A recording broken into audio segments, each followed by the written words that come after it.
Kairana Lok Sabha seat से Samajwadi party की सांसद इकरा हसन जी हमारे साथ है।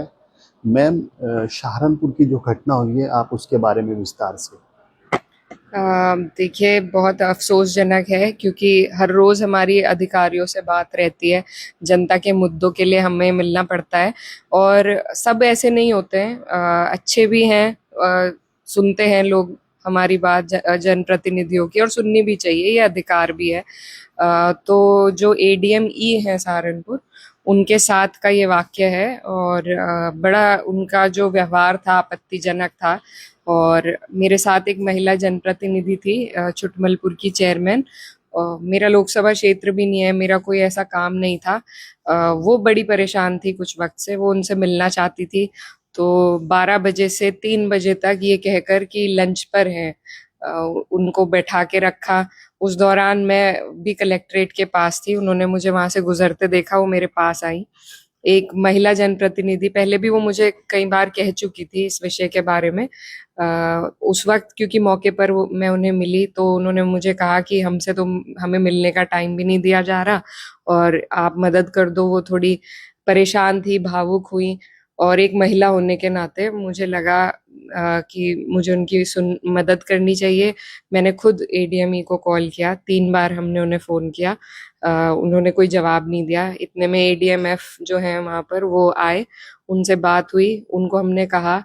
तो उनके फ़ोन करने के बाद ये जानकारी उनके दफ्तर से भी मिली कि लंच के लिए गए हुए हैं। तो एडीएमएफ के फ़ोन करने के बाद 3:30 बजे एडीएम ही अपने दफ्तर आए, और लंच का भी एक निर्धारित वक्त होना चाहिए। ऐसा नहीं है कि आप 12 बजे से फिर बस छुट्टी कर ले लंच के नाम पे, तो ये फिर जनता के काम कब होंगे। तो खैर वो आए, उनके आराम में खलल पड़ा, तो वो पहले से ही एक मूड में थे। आकर वो बैठे, हमने अपनी बात रखी, और विषय ऐसा था कि ईओ और जो चेयरमैन हैं उनके बीच में हम सिर्फ चाहते थे कोऑर्डिनेशन बन जाए, जिसका माध्यम एडीएम बने। कोई हम लिखित रूप से ईओ के खिलाफ भी शिकायत नहीं देना चाहते थे। बहुत आराम से हमने उन्हें ये बात समझाई कि हम इसलिए आए हैं कि ईओ और जो चेयरमैन है, ये नगर पालिका सही रूप से सुचारू ढंग से चले, इनके बीच में आप बैठ के बात कराइए और इनका कोऑर्डिनेशन बना दीजिए। तो उन्होंने कहा लिखित में दीजिए, जिस पे मैंने कहा कि लिखित में हम कुछ शिकायत अभी ईओ के खिलाफ नहीं देना चाहते, बात ऐसे ही हो जाए तो बेहतर है।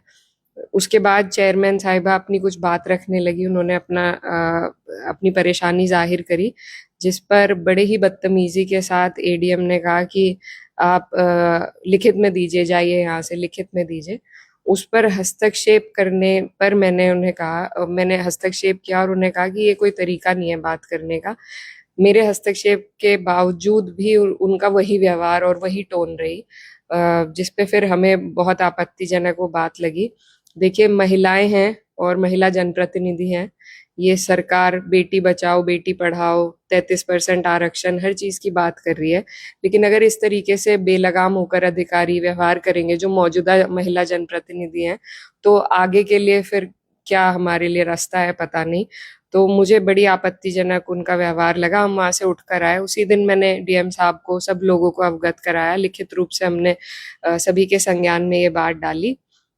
लेकिन क्योंकि कावड़ चल रहा है जनपद में, सभी अधिकारी व्यस्त हैं, हमने उस तरीके से इस मामले को उतना चर्चा में नहीं लाना चाहते थे। लेकिन आज एडीएम साहब कह रहे हैं कि ये निराधार है, जो भी बातें हैं।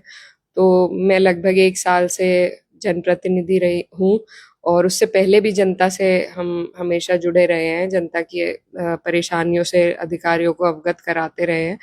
अगर ऐसी कोई हमारी मंशा होती उनके खिलाफ झूठ वो करने की, तो सिर्फ उन्हीं के खिलाफ कोई क्यों करता, और आज से पहले कभी ऐसा नहीं हुआ। तो निराधार कहना इन चीजों को, ये और भी गंभीर विषय है कि आप दरकिनार कर रहे हैं हमारी बात को। तो हमारा यही निवेदन है सरकार से भी और प्रशासन से भी कि सख्त से सख्त उनके खिलाफ कार्रवाई होनी चाहिए, उनकी ट्रेनिंग होनी चाहिए, क्योंकि महिला विरोधी उनकी मानसिकता मुझे लगी कि इस तरीके से डिसमिस कर एक एटीट्यूड में उन्होंने बात करी। तो ये सभी के लिए सीख है, और सीख का विषय होना भी चाहिए। कि उनके खिलाफ एक सख्त कार्रवाई हो, उनकी ट्रेनिंग उन्हें दी जाए कि किस तरीके से जनता से, महिलाओं से, जनता के जनप्रतिनिधियों से किस तरीके से बात करनी चाहिए, सुननी चाहिए और व्यवहार करना चाहिए। महिलाओं से भी, ये हमारे समाज की संस्कृति है, तहजीब है कि महिलाओं से भी एक तमीज के दायरे में सभी लोग बात करते हैं और हम भी हमेशा अधिकारियों से तमीज के दायरे में बात करते हैं। एक तो सामाजिकता और उसके ऊपर प्रोटोकॉल भी है। और क्या आईडीएम का जब बयान आया डैमेज कंट्रोल करने की, इसकी जो है जी, वो खिसियानी बिल्ली खम्बा नोचे, और उनका बयान मैंने देखा और जिसमें वो कह रहे हैं सब कुछ निराधार है। तो उनके भी अधिकारी एडीएमएफ वहां पर मौजूद थे, वो भी बता देंगे कि क्या हमने उनका वेट किया या नहीं, क्या उनके फोन पे वो आए या नहीं। तो बहुत सी चीजें हैं और हमें कोई शौक नहीं है किसी के खिलाफ इस तरीके से कार्रवाई करा के। कुछ घटना हुई है तभी ये बात यहाँ तक पहुंची है, और मेरी सभी अधिकारियों से बात होती है, डीएम साहब से, सबसे, सबको पता है क्या किस व्यवहार से हम बात करते हैं, पता चल जाता है। तो वो लोग भी सब जानते हैं और वो भी ये कह रहे थे कि हमें कभी ऐसा आपकी तरफ से महसूस नहीं हुआ और ये बहुत गलत बात है। तो अब हम बस यही इंतजार कर रहे हैं कि कार्रवाई क्या होती है उनपे। अभी तक कोई शासन से, सरकार से कोई किसी तरह का कॉल आपके पास आया हो आपकी शिकायत के बाद? जी बिल्कुल, जो स्थानीय प्रशासन है जनपद सहारनपुर के, उन्होंने कॉल किया, मुझसे सारी बात पूछी, मैंने लेटर, व्हाट्सएप सब किया हुआ है पहले से। तो उनका फोन भी आया, उन्होंने पूछा भी और मैंने अपनी सारी बातें उनके सामने रखी। अब कार्रवाई उन लोगों को करनी है और अगर ये सरकार, प्रशासन कुछ उचित कार्रवाई करते हैं तो ठीक है, नहीं तो हम फिर दिल्ली में इस बात को उठाएंगे। लोकसभा में आप जी, प्रिविलेजेस होते हैं, सांसद के प्रोटोकॉल होते हैं, प्रिविलेज कमेटी होती है। तो वहाँ पर अपनी शिकायत जरूर भेजेंगे, क्योंकि आज हमारे साथ हो रहा है, कल और जनता के साथ क्या व्यवहार उनका रहेगा और किसके साथ किस तरीके से बात करते हैं। तो ये सभी के लिए उचित है कि उनकी कम से कम ट्रेनिंग हो, कोई उचित कार्रवाई हो।